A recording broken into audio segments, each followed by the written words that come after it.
al primer ministro Alberto Otárola, que está con nosotros en la cabina de RPP. Muy buenos días, señor Otárola. Muy buenos días, muchas gracias por la invitación. Días. Naturalmente, Mávila, queremos comenzar con la ronda de conversaciones. Bueno, sin duda, como ustedes saben, en los últimos días la presidenta Dina Boluarte, el premier, la canciller de la República han estado recibiendo a los representantes de los partidos políticos para buscar consensuadamente una salida a la crisis política. Ya han sostenido varias, han participado Somos Perú, Fuerza Popular, Alianza para el Progreso, Avanza País, Renovación Popular, y es momento de hacer un balance, y esa es la primera pregunta que le proponemos al doctor Alberto Otárola esta mañana, que por favor nos haga un balance. ¿Cómo han ustedes percibido, digamos, el clima entre los partidos políticos que están representados en el Congreso y la propuesta de la presidenta Boluarte para una salida a la crisis que ella planteó desde el Ejecutivo como un adelanto de elecciones? Muchas gracias. La presidenta Boluarte tiene permanentemente una vocación de diálogo y siempre ha dado instrucciones al gabinete de los ministros para tender los puentes, especialmente con aquellos que piensan distinto. Y esta vez la idea ha sido reunirnos con los partidos políticos inscritos ante el Jurado Nacional de Elecciones para hacer una evaluación sobre el proceso político complejo que nos ha tocado administrar desde el gobierno, para solicitar a los partidos políticos que hagan política, valga la redundancia, en las provincias, especialmente en el sur, porque el Estado, el gobierno, el país también necesita la ayuda de las organizaciones políticas que con clara vocación democrática puedan, ¿no es cierto?, organizar decisiones políticas y activismo político democrático en provincias, y también para informarles sobre el contexto internacional en el que la narrativa en contra del Perú ha sido abiertamente arbitraria y que se ha ido, digamos, ha ido cambiando esta tendencia gracias al excelente trabajo de nuestra Cancillería. Y lo debo decir en este momento, felicitar al Ministerio de Relaciones Exteriores por haber resistido y por haber, digamos, tomado la iniciativa de salir ante la comunidad internacional a defender los altos intereses del país. Y también un poco para analizar la perspectiva internacional que se viene con respecto concretamente al caso del señor Pedro Castillo. Entonces, acá lo importante es informar permanentemente a los partidos, pero también vamos a convocar a los partidos que están en vías de inscripción.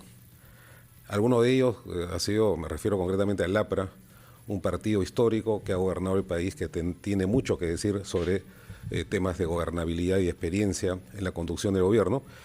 Y no va a parar, Mávila, el diálogo permanente que tenemos con las autoridades locales, con los sindicatos y con, sobre todo, los alcaldes. La presidenta de la República tiene una propensión muy cercana con los alcaldes provinciales y distritales. Se ha reunido con más de 500 alcaldes en estos últimos meses, digamos, tratando de ayudarlos en sus proyectos de inversión, pero también escuchándolos y procesando las quejas que también existen, ¿no? Por lo que le escucho, entonces, no era necesariamente una ronda de diálogo que buscaba que la presidenta impulse este proyecto de adelanto de elecciones, sino más bien un intercambio de ideas para escuchar también a las fuerzas políticas y encontrar, digamos, una agenda consensuada. Se ha tratado sobre este tema de adelanto de elecciones, y aprovecho la ocasión para mencionar el Congreso hoy día va a retomar con una votación de 66 votos estos proyectos archivados. Sobre eso no hay mucho que decir, lo hemos dicho en la práctica. Hemos presentado 2 proyectos de ley sobre adelanto de elecciones y estamos a la espera de que el organismo constitucionalmente autónomo, que es el Congreso de la República, tome la decisión más adecuada para los intereses del país. Nos ha mencionado usted que uno de los temas sobre los que han querido informar a los dirigentes de los partidos invitados es la perspectiva internacional, dijo, que se viene en relación al caso, entiendo, judicial de Pedro Castillo. ¿Qué es lo que se viene? Bueno, yo creo que en el Perú estamos en una lucha intestina, investigando ministros, tratando y está bien que se haga y que se responda en consecuencia, pero creo que hay que advertir al país 2 cosas. En primer lugar, el señor Pedro Castillo y la intentona golpista que promovió y que ha dejado tantas víctimas, tanta, digamos, afectación a la propiedad pública y privada, ha fracasado en su intento de llegar por la fuerza al poder o por regresar a Palacio de Gobierno a través de estas sazonadas, ¿no? Que él ha sido el autor intelectual de todo esto, hay que decirlo con mucha claridad. Y está preso por eso, por haber dado un golpe de Estado. Pero en este caso, lo que nosotros advertimos es el intento de este señor de acudir a la jurisdicción internacional, probablemente para pedir dos cosas: su libertad y su reposición como presidente de la República. Y lo digo porque, con conocimiento de causa.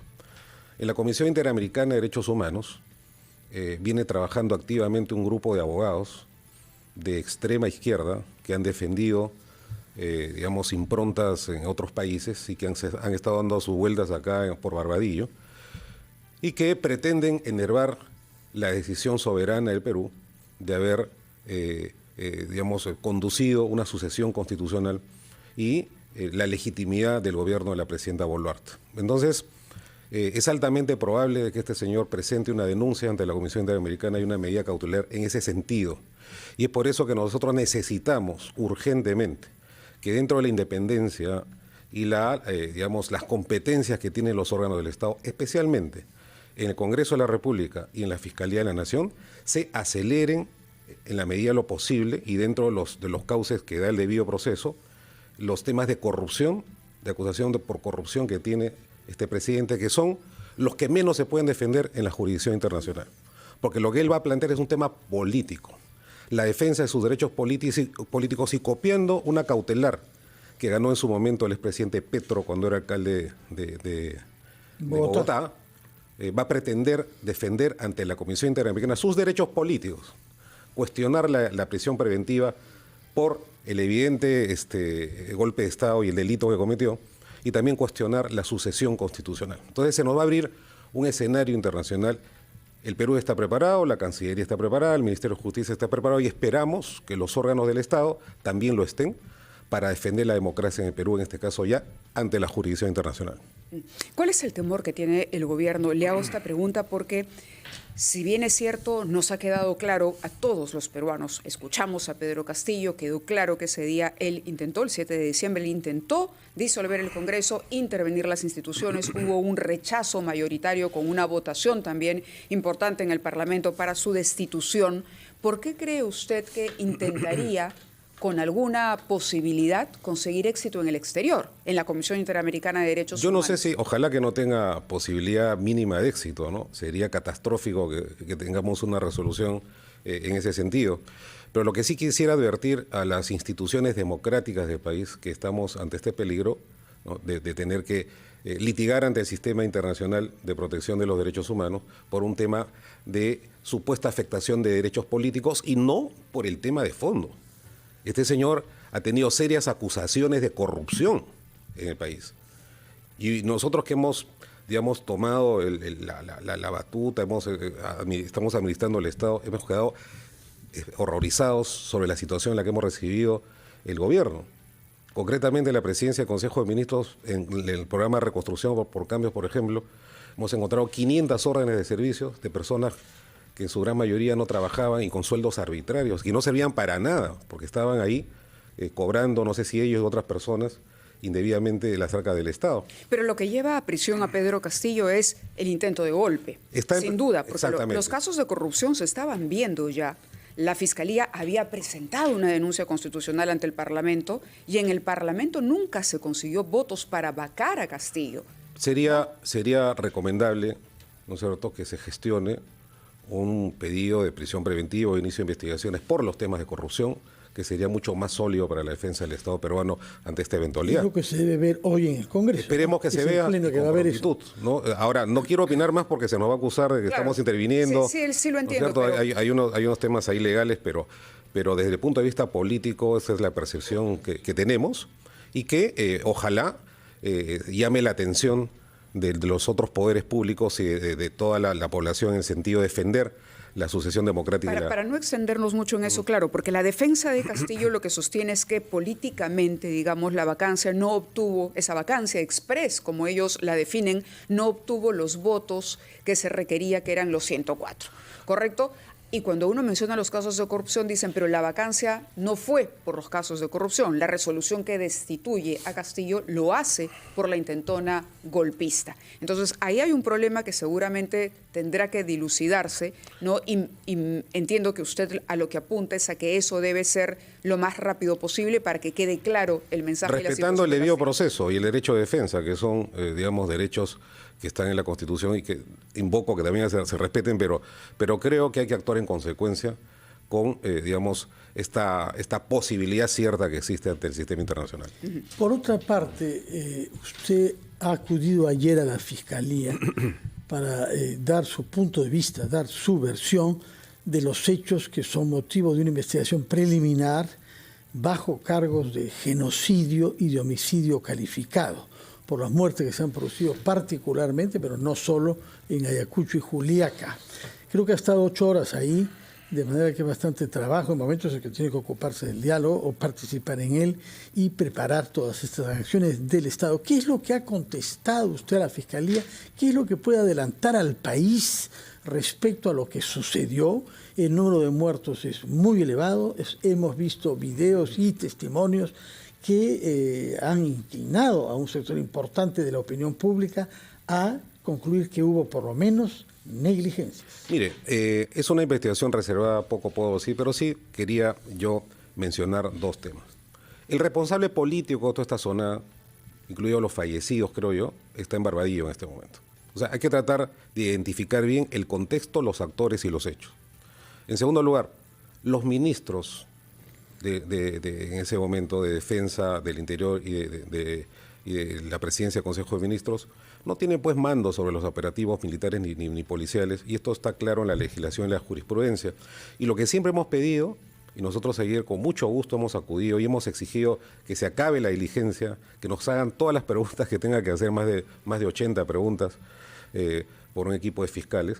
Entonces, lo que hemos hecho es aclarar las cosas, responder con sinceridad la actuación que hemos tenido en estos 2 últimos meses, que yo digo son tan cortos, pero parecen 5 años, en los que, fíjense, la evaluación preliminar creo es que no se ha conseguido la intentona golpista, los sectores violentistas no han tomado el poder por la fuerza para perpetuarse en él, y el gobierno de la señora Boluarte ha conseguido una relativa paz y estabilidad en el país, porque tampoco se produjo la toma de Lima, tan famosa, y tampoco se produjo una situación de crisis institucional, que es lo que querían y quieren estos sectores violentistas, para generar una situación de ingobernabilidad en el país. Entonces, ese es el contexto. Y en el caso concreto de Ayacucho y Puno, nosotros hemos expresado nuestro más profundo dolor por las muertes de nuestros compatriotas, y hemos exigido y pedido desde el día 1 que intervenga la Fiscalía, como lo está haciendo con mucho profesionalismo, dicho sea de paso. Así que esto va a ser una investigación probablemente larga, pero vamos a colaborar las veces que sean necesarias para el esclarecimiento de los hechos. ¿Pero le han delegado exclusivamente a la Fiscalía o contemplaría el Ejecutivo, como lo han sugerido algunas personas que hemos entrevistado aquí, no solamente políticos? El expresidente Pedro Pablo Kuczynski, en su momento, entrevistado aquí en RPP, sugería, por ejemplo, conformar una comisión que pueda tender puentes, una comisión que no esté integrada necesariamente o solo por figuras políticas, sino también por otros actores de la sociedad civil, para poder tender puentes, y al tiempo que se tiene una estrategia para el desbloqueo de las vías en manos de las fuerzas del orden, se tiene también otra para el diálogo político, ¿no? El señor Molina renunció en su momento y también alegó lo mismo, que el gobierno se inclinaba por la represión y que estaba flaqueando, ¿no?, los intentos que se podían hacer desde el Poder Ejecutivo para iniciar un diálogo social. Todas las posibilidades están abiertas, Mávila, absolutamente todas. Y créame que de los 7 días a la semana que trabajamos, incluidos los domingos, por lo menos 6 estamos en contacto y en diálogo con todos los actores, los sindicatos, los gobiernos locales, o sea, el diálogo existe. Y esto ha permitido instalar muchas mesas de trabajo. Hace poco estuve en Ica, una región tan afectada por la toma de la carretera Panamericana Sur, y realmente llevamos compuncha regional. Y compuncha regional es un mecanismo muy eficiente. Fíjense, yo les voy a comentar algo. Del 1 de enero a la fecha, ayer, en la ejecución presupuestal de los 3 niveles, se han ejecutado cerca de 15.000 millones de soles. 15.000 millones de soles. El gobierno de Dina Boluarte, con todos los problemas que hemos tenido. En el mismo periodo, durante el gobierno del señor Castillo, no se llegó ni a 800 millones de soles. O sea, más del 50% de eficacia en la ejecución del presupuesto. En lo que es mi administración en la presidencia del Consejo de Ministros, Reconstrucción por Cambios, que es una entidad en la que prácticamente hemos nombrado una SAR anticorrupción, ¿no? Con todos los problemas que hemos tenido, hemos superado la ejecución en el mismo periodo en 93% durante el mismo periodo, durante el gobierno del señor Pedro Castillo. ¿Por qué? Porque hemos convocado un gabinete altamente técnico que está haciendo las cosas bien, que está destrabando las obras y que va a echar a andar el país, este país que ha sido paralizado por el gobierno del señor Castillo. Y entonces, ¿por qué explica o cómo explica usted que la mayoría de la población, cuando se le pregunta, todavía considere que la señora Boluarte debería dejar el gobierno, ya sea por un adelanto de elecciones o por una renuncia, y que incluso su popularidad esté por debajo de la popularidad que tenía Pedro Castillo antes de el autogolpe? Son apreciaciones políticas, porque claro, la renuncia por la renuncia misma no es una explicación, es un silogismo lógico que no responde a ninguna digamos, evaluación. Pero acá lo concreto del caso es que estamos en otra etapa, en la etapa de reconstruir el país. Un país que ha sido destrozado por la ineptitud y la corrupción. Eso es lo que estamos haciendo en este momento. Relanzando programas. Hoy día casi todos los ministros están en provincias, ¿no? Destrabando obras, que es la indicación precisa de nuestra presidenta. Y estamos trabajando para avanzar en estas tareas, ¿no? Con mucho ahínco, ¿eh? Y con mucha dedicación. Señor Otárola, usted ha dicho que los ministros están trabajando bien. Uno está trabajando además, o por lo menos rápidamente, el ministro de Educación. Tan rápidamente que ha suscitado bastante malestar por una decisión tomada respecto al Consejo Nacional de Educación, que lo ha descabezado, y una precipitación para reunir al Consejo Directivo de la SUNEDU hoy, yo leo en El Comercio, otro golpe a la reforma. 3 de los 7 miembros no cumplen requisitos de la nueva ley universitaria. Estamos ante un tema crucial, que es una reforma que usted conoce bien, porque data de la época en que usted fue ministro hace más de 10 años, y que es percibida por muchos sectores de la opinión como una contrarreforma en marcha. Frente a eso, usted prometió ante la representación nacional que habría que reglamentar la ley para evitar que haya márgenes en los que se filtre la arbitrariedad y los sesgos políticos. ¿Qué es lo que piensa hacer para que una de las reformas más prestigiadas de los últimos 10 años no termine por abortar? Mire, con absoluta claridad, el gobierno de la presidenta Boluarte cree y apuesta por la calidad en la educación. Y no va a haber contrarreforma alguna que afecte las facultades de la SUNEDU. Nosotros nos hemos dado, Fernando, con una ley o con una sentencia del Tribunal Constitucional que se expidió prácticamente en los primeros días en los que asumimos el gobierno, que disponía una serie de modificaciones al régimen actual. El gobierno no puede no aplicar, valga la redundancia, una sentencia del Tribunal Constitucional. Lo que nosotros decimos, en reunión con todos los sectores, los que están a favor, en contra de la reforma, sobre todo los que están a favor, porque es el interés de nosotros que continúe y se profundice esta reforma, lo que hicimos era que sobre la base de este hecho consumado, que es la sentencia del Tribunal Constitucional, íbamos a tomar las medidas legales correspondientes para no perjudicar los avances que ya se habían dado. Y eso es lo que hemos estado haciendo de la PCM. ¿Cuáles son esas? Hoy día mismo, desde los últimos días, hemos activado un equipo legal que está trabajando con el Ministerio de Educación para revisar todo este proceso. Hay, digamos, un debate sobre si la norma, esta ley, es autoaplicativa o no. Desde mi punto de vista, yo lo hablo como especialista en Derecho Constitucional, puede existir algunos aspectos de esta norma que requieren reglamentación para poder acotar un poco más, ¿no es cierto?, las decisiones que el tribunal ha impuesto o ha decidido en este tema. Pero créanme, no se va a tomar decisiones que afecten o perturben esta sana congruencia que se ha iniciado del gobierno para hacer las cosas bien. Y estoy seguro que el ministro de Educación también piensa igual. Así que saliendo de este programa, precisamente me voy a reunir con el ministro de Educación y vamos a ver cómo podemos manejar esta situación para poder aclarar las cosas y sobre todo que todo responda dentro del marco de la ley, que es el principal interés del gobierno. Usted ha atendido a la Fiscalía por las investigaciones que ha iniciado respecto a las muertes que se han producido en el contexto de la convulsión social, la lamentable pérdida de casi 60 vidas de compatriotas, pero también está realizando la Fiscalía diligencias en el Ministerio de Trabajo, lo ha hecho ayer, por la contratación de una excuñada suya. ¿Sobre eso qué nos puede decir? Digamos, no es Carola cuñada ni excuñada. Desde el punto de vista legal, no es cuñada ni excuñada porque no estuve casado con su hermana, nunca. Entonces, y a la señora no la veo hace varios años. Lo que sucede es que ella siempre ha formado parte del equipo del ministro de Trabajo en todas las instituciones en las que ha trabajado. Yo no tenía la menor idea que le había contratado a la señora. Y digamos, vamos a enfrentar también parece que hay un pulso un poco rápido en el Ministerio Público para algunos temas. Pero ayer mismo me ha personado este proceso y he pedido que se me cite. Claro, no es formalmente, usted dice legalmente no ha sido mi cuñada, pero es la hermana de la pareja que tuvo durante mucho tiempo. Durante mucho tiempo no, pero por supuesto esto se tiene que aclarar. Y el tema central es que yo no he participado en la contratación de la señora, de ninguna manera, y no he tenido contacto con ella en muchos años.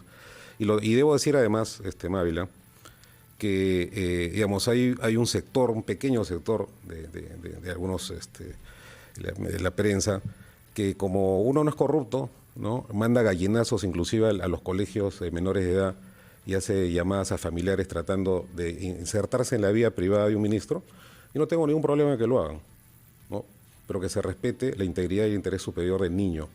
Y de otro lado... ¿A qué se refiere exactamente? Las personas a las que me refiero saben que están haciendo llamadas a los colegios, perturbando la tranquilidad de menores de edad. Pero que lo hagan, miren, lo importante en esto, y en esto no voy a extender por razones obvias, lo importante es que se investigue y que se haga todo lo que se tenga que hacer. Ya se denunció en la Fiscalía y voy a responder conforme hombre de derecho que soy y como persona responsable de mis actos. Así que ese frente está absolutamente claro. Y creo lo importante en este caso es que se sepa con toda claridad que nosotros estamos haciendo una gestión pulcra, que no somos ladrones, que no somos criminales, que no somos delincuentes y que no vamos a tomar la plata del Estado porque queremos marcar una distancia y una diferencia con anteriores gestiones. Pero ha dicho que le llama la atención la celeridad de la Fiscalía. La Fiscalía debe ser célere. Bueno, está bien, me parece muy bien. Y si es célere, también tiene que investigar de manera rápida, ¿no? Estoy de acuerdo con usted. Respecto de las manifestaciones y las protestas, en algunos de los casos han dado lugar a violencias de múltiple tipo, usted ha hablado de asonada en varias oportunidades en el curso de nuestra conversación de hoy y de una voluntad de tomar el poder político. A eso corresponde naturalmente la actitud de represión que han adoptado. Yo quisiera saber cuál es su visión global sobre el fenómeno social que hemos vivido, si todo puede ser caracterizado como asonada y violencia, o si hay motivaciones razonables y justas que a personas de buena fe hayan llevado a protestar en las calles y que se hayan visto chocadas por formas de represión contrarias a la ley, que es lo que está investigando la Fiscalía. Yo por eso quisiera preguntarle qué visión se ha formado usted, qué es lo que sabe del fenómeno social al que asistimos, número uno, y en concreto, qué es lo que está pasando en Puno ahora, qué podemos prever que sea el desarrollo de la conflictividad social en esa región durante los días y las semanas que vienen. Nosotros creemos que en el país existen tres maneras de ver este tema, ¿no? La gran mayoría de los peruanos que queremos paz y tranquilidad, que esa es la verdad. Si usted hace una encuesta, ¿qué es lo que quiere el país? Quiere transitar libremente, quiere que sus hijos vayan al colegio, quiere ir a comprar, vender, ¿no? Y eso hasta en Puno es ampliamente mayoritario, ¿no? Porque Puno es una ciudad emprendedora, es una región que le da muchos ingresos al país. Existe un segundo grupo de personas muy importantes, Fernando, que han salido a protestar por generación espontánea y porque ha visto sus expectativas frustradas frente a un Estado que no ha funcionado. En Puno, por ejemplo, en Juliaca, la famosa obra de agua y desagüe, que fue ofrecida muchas veces, fue entregada a una extraña concesión de un país asiático y no ha funcionado, no tiene ni un avance ni del 7%, con el dinero puesto. No se puede ejecutar el agua y desagüe de Puno. ¿Cómo no van a estar indignados los compatriotas de Juliaca por esta desidia y esta incompetencia del Estado? Entonces hemos visto a un importante sector de la población que ha salido a protestar por reivindicaciones sociales. Pero hay un tercer sector muy pequeño, muy organizado y muy violento, que ha tratado de azuzar estas marchas, estas protestas sociales legítimas, y ha intentado tomar el poder por la fuerza. O nadie me va a poder sacar la idea de que la toma simultánea de 5 aeropuertos, que según la Convención de Naciones Unidas del año 85 de Naciones Unidas, dice que el ataque a un aeropuerto civil es un acto de terrorismo. Eso lo dice Naciones Unidas. Y no me vengan que estamos terruqueando, por favor, ¿eh? Eso lo dice Naciones Unidas. Entonces, esta sonada de 5 aeropuertos tomados, la destrucción de las sedes del Ministerio Público, del Poder Judicial, la afectación de los bienes, los saqueos a los negocios, ¿qué cosa es? Sino, más que una sonada, un intento golpista de hacerse del poder por la fuerza. Y ese objetivo no lo han conseguido.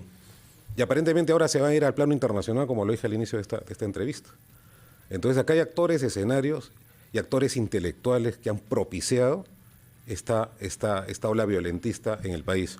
¿Qué tenemos hoy en día? La evaluación. Tenemos cerca de 50 carreteras o caminos pequeños tomados, más o menos 2.500 personas movilizadas en el país. Creemos que estamos en una meseta que felizmente se mantenga y se vaya a la baja en lo que respecta a la situación de violencia en el país, y que nos va a permitir, nos tiene que permitir que los peruanos iniciemos un proceso de reconciliación nacional. Porque así como nos peleamos entre nosotros, inclusive con hechos violentos, siempre hemos aprendido, y esta es la lección que nos deja la historia, siempre hemos aprendido y nos hemos reconciliado. Y creo que el gran reto del futuro gobierno, sea la fecha en la que se lleven a cabo las elecciones, es eso, iniciar un amplio proceso de reconciliación, de unidad nacional y de, digamos, retorno a la normalidad democrática y al crecimiento económico. Desde el gobierno de la presidenta Boluarte estamos haciendo todo nuestro esfuerzo. Vamos a retomar las inversiones, vamos a estabilizar el país, vamos a poder crecer nuevamente con el PBI. Este año tenemos previsto generar 200.000 puestos de trabajo con el programa Compunche Perú. Estamos haciendo nuestra chamba, no estamos gobernando en piloto automático. En consecuencia, creemos que la perspectiva, felizmente, del país, desde nuestro punto de vista, es halagüeña en los próximos meses. Autocrítica, para ir terminando la entrevista. ¿Qué autocrítica haría usted? ¿Qué todavía no se ha afinado desde el gobierno para conseguir estas metas ambiciosas que nos ha expuesto? Llegar a Puno, ¿no? Puno es una región que nos preocupa. Y en ese caso se le ha encargado el control del orden interno a las Fuerzas Armadas, pero como ustedes han podido apreciar, las Fuerzas Armadas no han entrado a meter bala, a reprimir. Están haciendo un trabajo muy inteligente a través de un comando unificado, en lo que se denomina en la doctrina militar el control territorial pacífico de esta zona. Así que hacemos una invocación nuevamente. Fíjense, las personas de pensión 65 no están cobrando su bono porque no hay plata en los bancos y en los cajeros. ¿Y por qué no hay plata en los cajeros? Porque no pueden ir la movilidad de los caudales a Puno. Entonces esto ya está afectando a los más pobres y hacemos una invocación, como lo ha hecho también la señora presidenta hace 2 días, a que se levanten estos bloqueos y que sentemos las bases para una plataforma de diálogo tan necesaria. El señor gobernador de Puno tiene que ejecutar 2.000 millones de soles en su región. Y no sé, creo que no ha comprado ni siquiera un lápiz hasta este momento. Eso va a ser el lápiz grave. sobre todo no, por favor. Y sobre todo el lápiz, ¿no? Sí, no, el lápiz no. Aunque el lápiz hemos visto que a veces se ha comprado y vendido, pero bueno. Hay autoridades amenazadas, además, ¿no? Pero yo creo que vamos a llegar a un proceso en que vamos a entendernos entre los peruanos y vamos a poder llevar a desarrollo a Puno, una región tan rica en recursos y tan querida por nosotros y por todos los peruanos. Muy bien. Señor presidente del Consejo de Ministros, Alberto Otárola, muchas gracias por su presencia acá, por las explicaciones que nos ha dado sobre todos los temas que le hemos preguntado, tanto los temas políticos como los del diálogo en curso con los partidos, como los temas de la Fiscalía. Muchas gracias por su presencia acá, que tenga muy buenos días. Por nuestra parte, vamos a hacer una pausa.